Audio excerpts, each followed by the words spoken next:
Itu yang kalian mulai kayak ternyata hidup di luar negeri itu tidak seindah yang gue bayangkan. Ada banyak sekali perbedaan-perbedaan budaya yang kadang mungkin kita nggak bisa terima gitu. Tapi mau nggak mau, lama-kelamaan karena kalian udah tinggal di negara itu, jadi kayak harus menerimanya, dan ini menerima kenyataan ini. Yang kayaknya kalau mau, contohnya nih ya, kayaknya kayak kalau mau balik ke negara malu gitu kan, kayak lu gagal banget ya di negara itu sampai lo balik ke negara lo. Jadi mau nggak mau kalian menerima kan kenyataan daripada pulang dinyinyirin.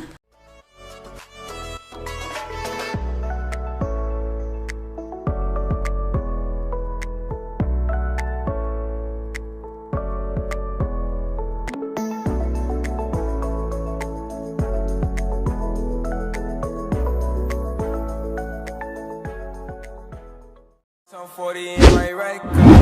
Bitches change, yeah, I like I ain't all this. Getting money, nigga, that my man.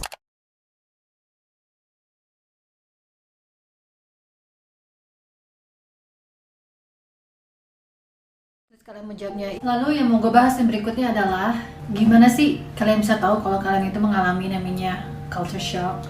Jadi ada ciri-cirinya yang biasanya kebanyakan orang mengalami seperti ini. Jadi nggak semuanya ya. Jadi ada beberapa orang juga yang mungkin nggak mengalami culture shock, which is kalian hebat kalau kalian nggak pernah mengalaminya.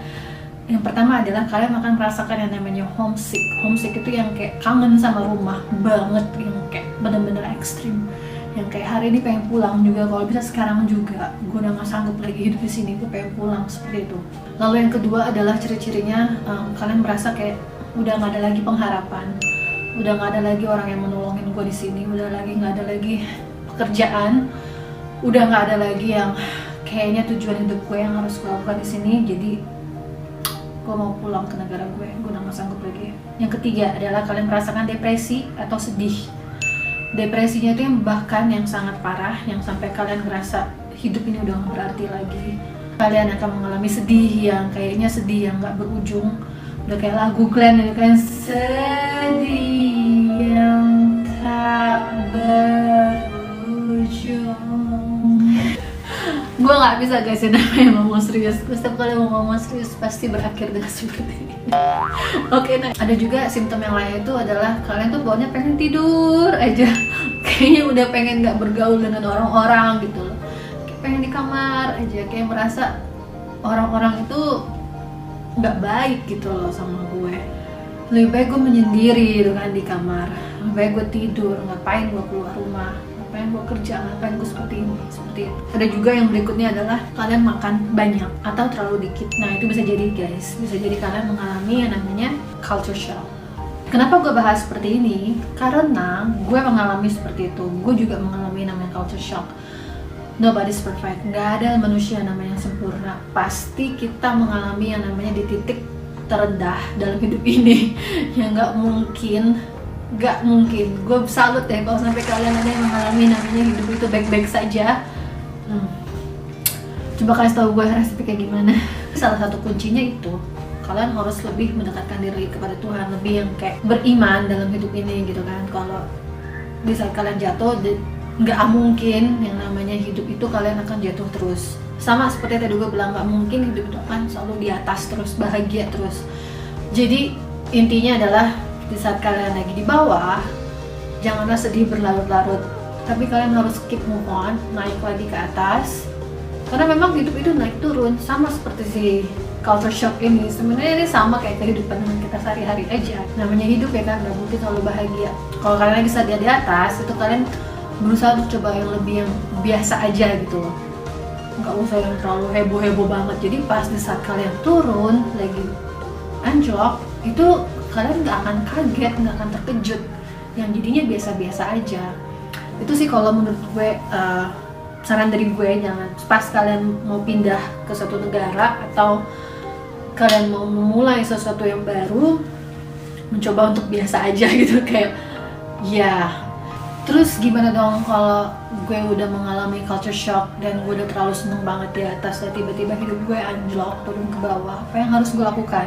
Menurut Google, ini menurut Google ya, Yang pertama itu, kalian itu harus menyadari yang namanya adaptasi itu butuh waktu. Jadi kasih waktu ke kalian, ke diri kalian sendiri. Kalau perjalanan hidup orang itu gak semuanya sama. Jalani sesuai dengan kemampuan kita masing-masing. Itu yang menurut si Google ini. Dan menurut gue juga setuju dengan apa yang dibilang si Google. Lalu yang berikutnya adalah fokus pada hal yang positif. Oh, yang berikut ini gue seneng banget nih, gue juga setuju sama yang menurut Google. Menerima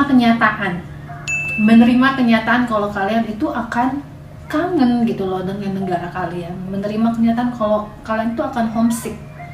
Jadi nggak mungkin ya namanya kalian tuh akan selalu bahagia terus. Jadi menerima kenyataan aja. Jadi nggak usah yang kayak berpura-pura supaya kelihatan orang bahagia, supaya kayak kelihatan hidup kalian itu wah atau apa gitu. Justru itu malah semakin menyakiti diri kalian sendiri. Dan gue setuju itu. Kalau menurut gue, menurut si Google ini ya gue setuju semua sih. Yang berikutnya itu adalah cari jalan untuk melepaskan stres yang kalian alami. Contohnya kalian suka olahraga, ya olahraga lah. Hempaskanlah itu stres-stres dalam tubuh kalian ya kan. Kalian suka dance, kalian suka nari di rumah. Nggak perlu ke studio supaya buat bayar mahal. Buka YouTube sekarang udah makin canggih, teknologi udah semakin canggih. Apapun juga dalam bentuk gratis itu, selagi kalian niat itu kalian bisa dapatkan. Mungkin yang berikutnya, kalian suka belanjalah, tapi ya diukur-ukur juga ya saya belanjanya, jangan sampai melebihi batas gitu ya. Kalian cuma punya uang $100 ya belanjanya jangan yang $1000 gitu. Jadi biar kalian jangan semakin stres juga ntar gimana itu bayar ya kan. Jadi sesuai dengan kemampuan masing-masing. Lalu yang berikutnya adalah tetap open mind. Gue juga setuju. Open mind itu dalam arti kalian berpikir terbuka. Open mind ini di sini kalau menurut gue ya, budaya itu memang berbeda-beda.